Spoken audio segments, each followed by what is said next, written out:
Good evening, Azeroth, and welcome to episode 173 of the World of Goldcraft. I'm your host, as usual, the Lazy Goldmaker of thelazygoldmaker.com, and today I'm going to talk about the Dragonflight systems and what we learned so far, and my thoughts on how this might play out, what optimal goldmaking play might be, and whether or not these things are how relevant the changes are going to be.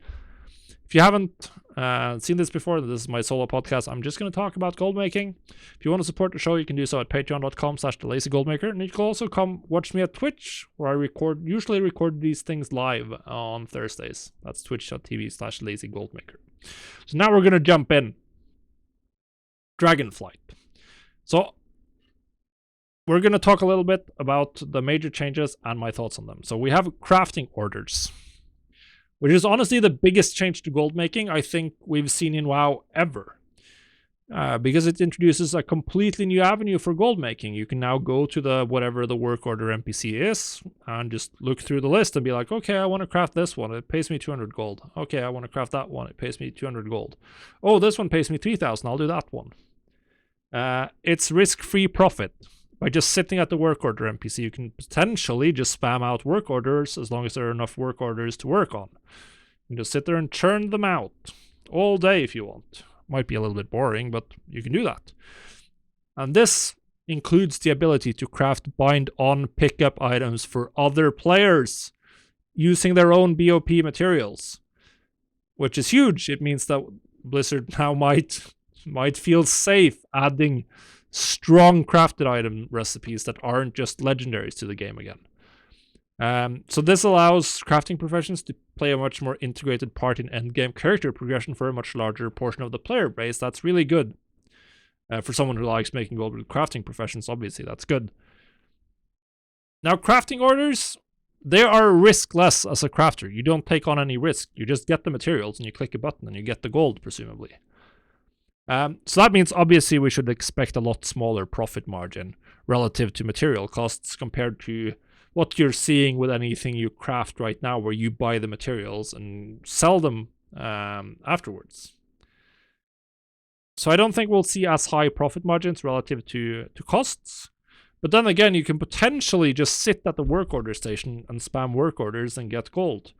Where really the fee that people are willing to pay for the work orders you can do is really the only thing limiting your profit potential. This is obviously going to play together with the quality system and the profession specializations, which is going to have a huge effect on what recipes you can craft and you can't. But ultimately, it seems to me that being among the first to unlock a specific high-quality recipe for things that people really want, whether it's a specific item slot, the best consumable recipes, anything like that, that's probably going to net you some very large profits early on.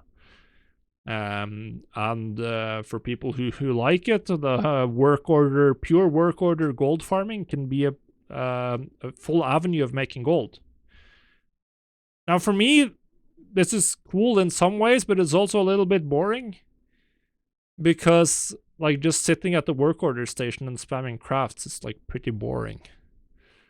At least when you're crafting items for sale, you have to take on some amount of analysis and you're taking on some amount of risk. And it's some excitement. So as far as making gold making engaging, I think work orders are just not it. They're going to be you're just going to click there and be like, okay, yeah, do this work order, free gold. Do this work order, free gold. So it's a little bit boring. Now, of course, there's still going to be a market for selling crafted items, particularly for things like consumables, because players want to get those instantly. They don't want to wait for someone to come along and bother doing their crafting order. But on larger pop realms, then again, there's probably going to be tons of crafters, and for competitive items, there'll probably almost always be a crafter available to just get it done pretty fast. So might end up not being that much demand for doing things on the auction house anymore, which would be sad. But we'll have to see. It's still early days of understanding how this system is going to play out.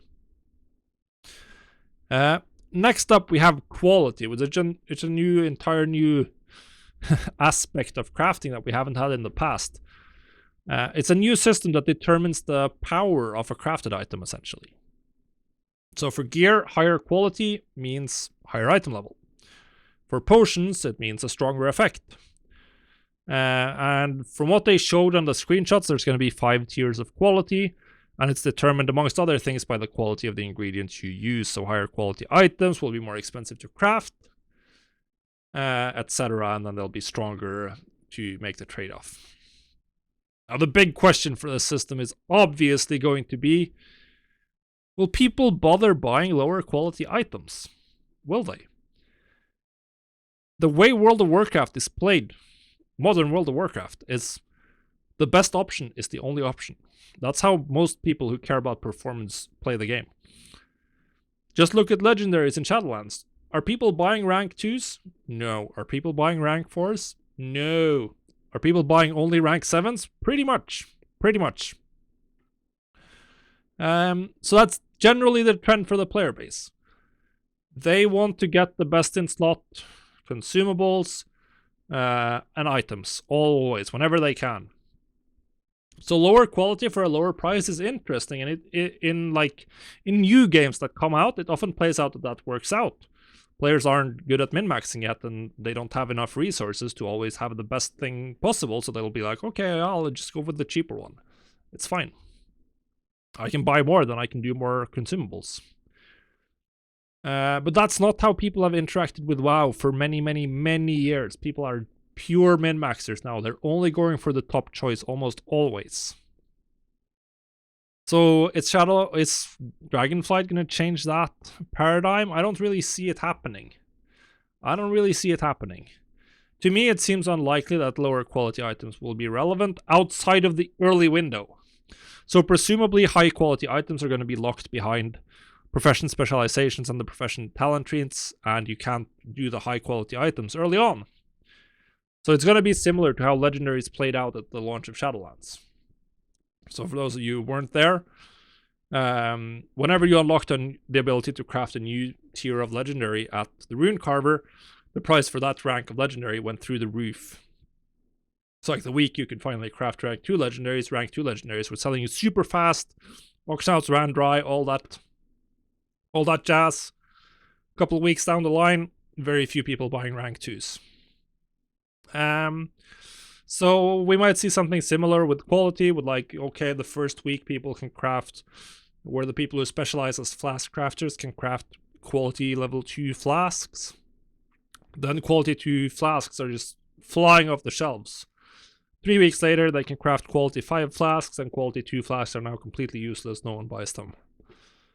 I think that's the most likely scenario, where you see the lower quality pretty much just being relevant very early on. But we could see some very high profits when they are relevant. Now, obviously, we also have to talk about the profession specializations. They're coming back. And we will also get some form of profession talent trees. That's been mentioned, particularly in the interview that Eon did with Hazelnutty. What it sounded like is that you can eventually unlock everything in your profession talent tree. But they also said that this would take time, and you can't unlock it all at the same time. It's going to take a long while. So this, to me, this sounds like on the time scale of weeks and months to max out. But we'll see. Eon also mentioned specifically how jewel crafting dailies worked in Wrath, where you would do dailies and get tokens, and then you could use those to buy recipes. And then gradually you would unlock all of the recipes eventually, but in the beginning you had to choose which to buy and which you wouldn't buy yet. What all this means is that, personally, I'm expecting profession skill tree progress to be time-gated, which is how most solo progression systems in modern WoW work. Which means that you can't just grind jewel crafting and fill out the tree. You can grind jewel crafting by doing some dailies or some kind of daily or weekly activity, and then once you've done that for the day or week, you can't progress anymore this day or week. That's what I expect. Now, this is good in some ways. It's going to guarantee a barrier to entry in whatever specialization you choose first. You might, of course, also be able to respec. We don't know anything about that, so who knows? But then again, what does this mean for optimal play with professions? The optimal play is to have 5, 4, 3, 7 different jewel crafters. And each one is focusing on a different part of the skill tree, so that you unlock all of the end nodes at the same time, or however that works. That's probably going to be like, so people with multiple accounts might be putting themselves in yet again in like the situation of their lifetime. Of course, this is also going to depend on how much time do you need to spend per day to reach the cap of profession progression. Is it an hour per character per day? Well, then obviously there's a limit on how many crafters you can do. Is it 10 minutes per day? Then some hardcore, and you can double up by having multiple accounts follow each other around on follow, and then just run and pick up some quests. Then you'll see people running like 3 accounts with like 3 jewel crafters on follow and getting all of the talent trees.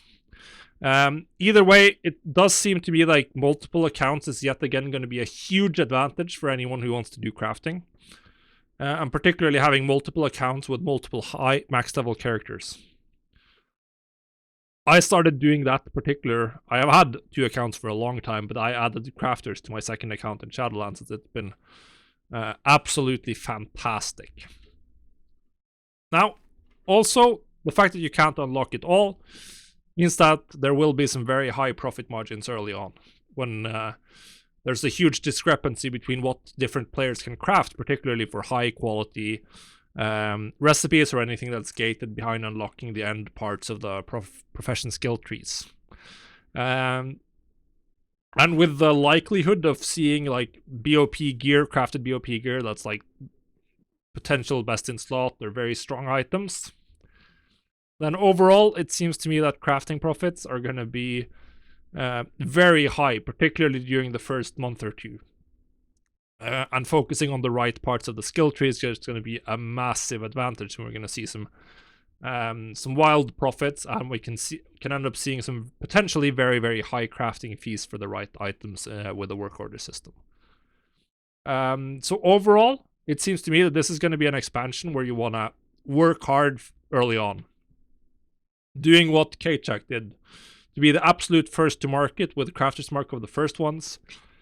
We're going to see similar things happening in Dragonflight with what they've shown so far. If you are the first to market, you can probably make some pretty obscene profits, and it's going to be a huge advantage. And then things are going to taper off as more and more competition is introduced, as players gradually max out their profession skill tree. Either way, it's going to be exciting. We'll have to wait for more details before we can make anything more specific in terms of prediction. But this is looking like the expansion I've ever seen that is going to shake up gold making the absolute most. So we're going to be playing a very different economic game whenever Dragonflight comes out. It's going to be exciting. It means we have to change our approach, which is fun. That's my personal favorite part of gold making, is figuring out what works now. So looking forward to that. That's going to be it for this week's episode. Thanks for watching. We'll see you on the next one. Goodbye.